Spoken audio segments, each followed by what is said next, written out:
In this video, I want to talk about the must-haves for coming to China.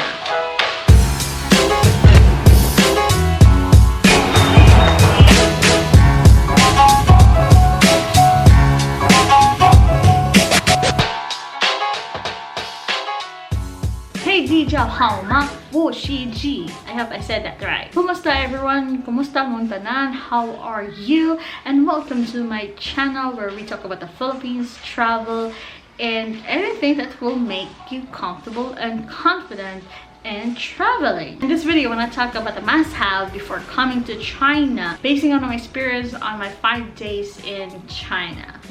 VPN. If you're addicted to social media, if you like YouTube, Google, Facebook, Twitter, it does not exist in China. They have their own version of it. Like for Google, example is Baidu. Through VPN, you just click on the app, run it, and it will connect you or mask your IP as someone from other countries which is not in China.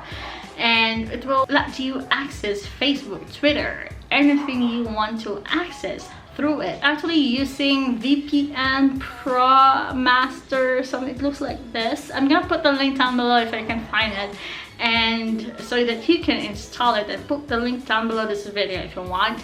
And it's just simply just that one click, I just run the app and it will start collecting.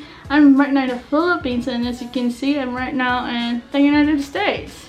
Any website banned or closed here in the Philippines, I can now access. Download multiple of VPNs. That was her mistake because she only downloaded one. I have downloaded 4 because there are VPNs that has limitations like 300 MB per day.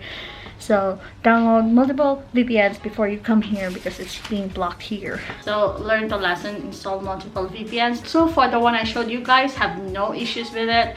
I have no problems with it. I've used it multiple times and even watched videos with it on YouTube and got no limitations with it. So I highly suggest that app, but please do install other apps just in case. Don't make an update and have limitations on what you can access or how long you can access through VPN. But before anything else, guys, don't forget to subscribe to this channel if you think so far what you have learned you have find it helpful. Please don't forget to give this video a thumbs up, like this video, and subscribe to this channel if you want to help this channel grow, and if you want to help me be able to go to other countries as well. The WeChat app is there on my phone, and this one I removed it already because I forgot to download it ahead and register it to my account ahead while here in the Philippines, because when you do in China, it will ask for a Chinese number and also for a Chinese card. So when you do install it in your country, it will ask for your country's number, and when you go to China, it will have no problem at all. And I do also highly suggest for you to have this, especially if you are there coming to China for business, or you're looking for business partners or suppliers, just like that one, because they will always ask for your WeChat to stay in touch with you. It's like their Facebook Messenger actually, but you can do more about it with the app. You can also pay with it, but sadly you'll need to have a Chinese bank connected with it.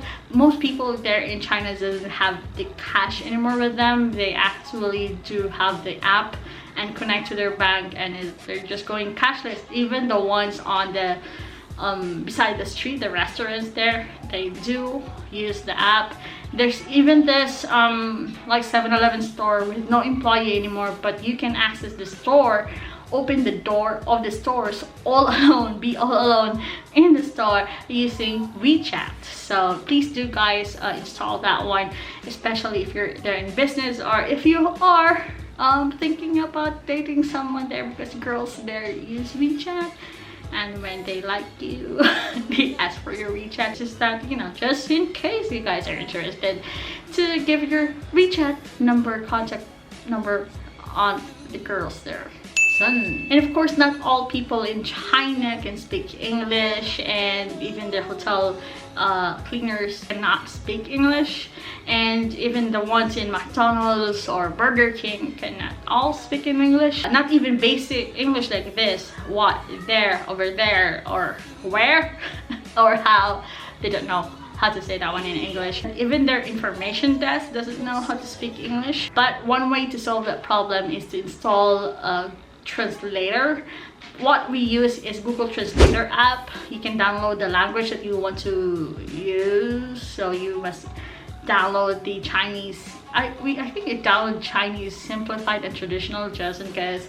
So I download both simplified and traditional Chinese on my phone, so that just in case I'm gonna use it.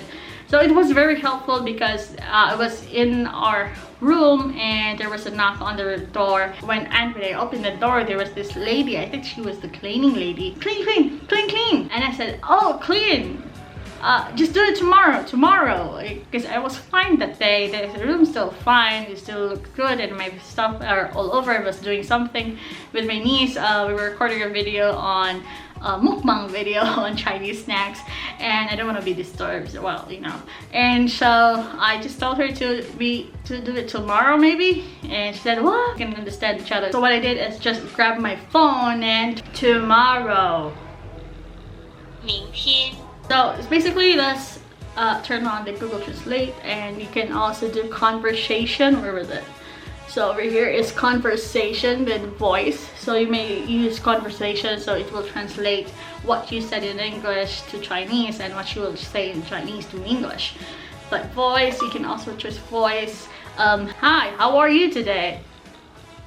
你好，你今天怎样？ Oh, let's try for the conversation. For example, hi, how are you today?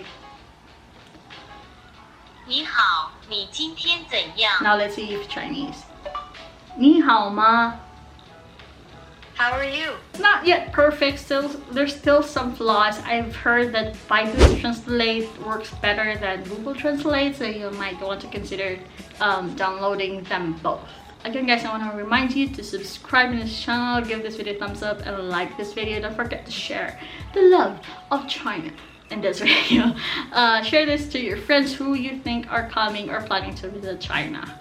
See? Next is maps. I actually downloaded Google Maps. It was not perfect because not all businesses in Shenzhen was there, but I saw the ones in Baidu Maps. It was there. I can see the different businesses around my hotel, but I couldn't understand it because it was in Chinese. I didn't know how to switch it in English, and I was searching in English term, for example, using the English character, and it can't detect or translate it into Chinese. I don't know what was I doing anyway.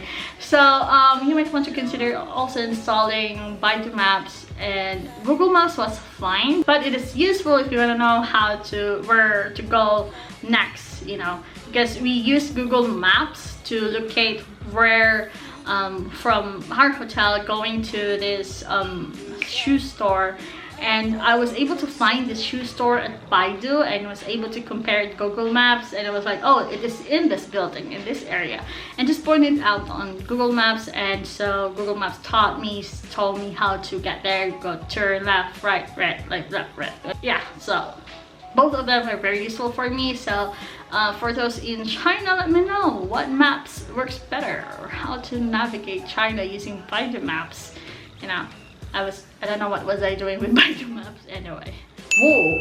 The fifth one is that you must get the address of anything or anywhere you want to go, especially to your suppliers if ever. Usually your supplier will pick you up in your hotel. They will offer that one. For example, in your hotel, you must get the Chinese version of it, the Chinese text of it. Again, not all of them can speak English, don't know how to read the English characters, and can read the Chinese characters.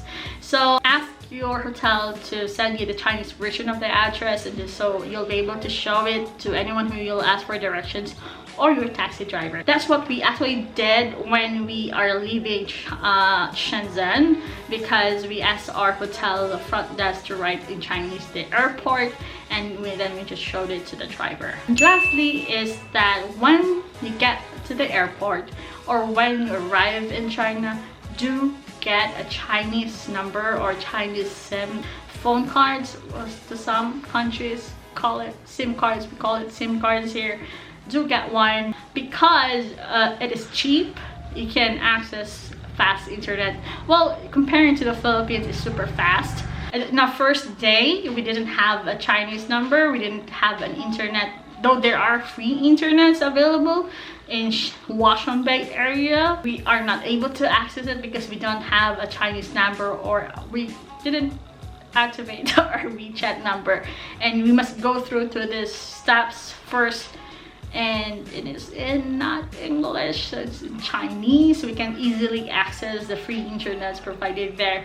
So we decided to buy a SIM, and it was heaven sent for us. For me, that's the most must-haves in China when visiting China, or you must get first before getting to China, or except for the SIM, of course, you can get it when you arrive in China. But those are the must-haves when in China. Make sure the apps you downloaded before you come to China, because again, there's limitations in the internet in China, so you might not be able to activate some or use or download it when in China. So make use to download it, have it activated before you come to China. If some of you are asking for Uber in China, well, I haven't actually tried it. I think they have a version, I think it's called Didi. I've heard you can now use a card, a non-Chinese card with it. I'm not sure, but I haven't tried that one because we were using public transportation, and if you're in Washington Bay and a hotel is already in front of Washington Bay, there's no need. But my brother was able to leave Washington Bay area, and his wife,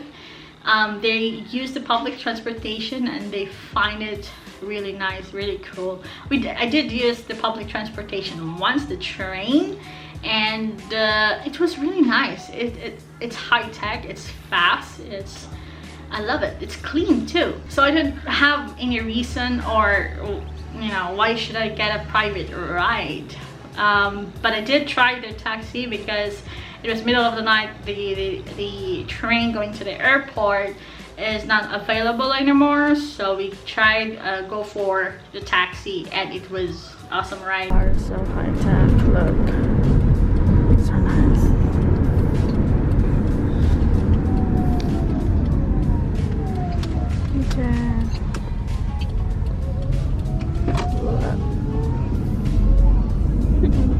The car was quiet, the driver was pleasant.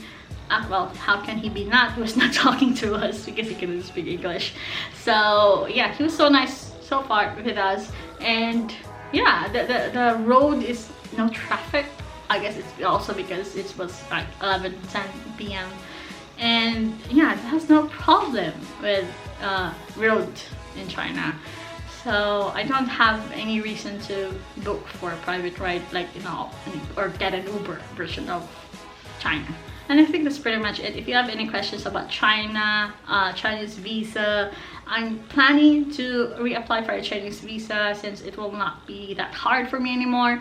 So because I can't talk about right now the Chinese visa because I was not the one who processed it. So I want to share and only want to talk about Chinese visa, how to do it, if I am the one who's processing it. And the first one when I did go to China was processed by my brother, so I have no idea what's going on. He just asked me questions and, you know, make me sign the form, and that's pretty much it. I got the visa, and yeah, I'm planning to go back to China. I'm not sure when, but I do want to come back to China, and I will try to do it myself, do the visa myself, so that I can talk to you guys about the Chinese visa. So if you want to watch this video, if you have any questions about visa, going to China, I have few knowledge about it because I was just busy shopping in Washington Bay, guys. I'm so sorry. But hopefully one day we'll be able to come back in China and discover the culture, the food, more about the food there, and of course what to see in China. So don't forget to subscribe in this channel, give this video a thumbs up, like this video, and share this video. Share all the love. Thank you guys for watching. This is G. See you guys next week every Friday here in this channel. Bye. We are going to apply or try to get an appointment on renewing my mutilated passport.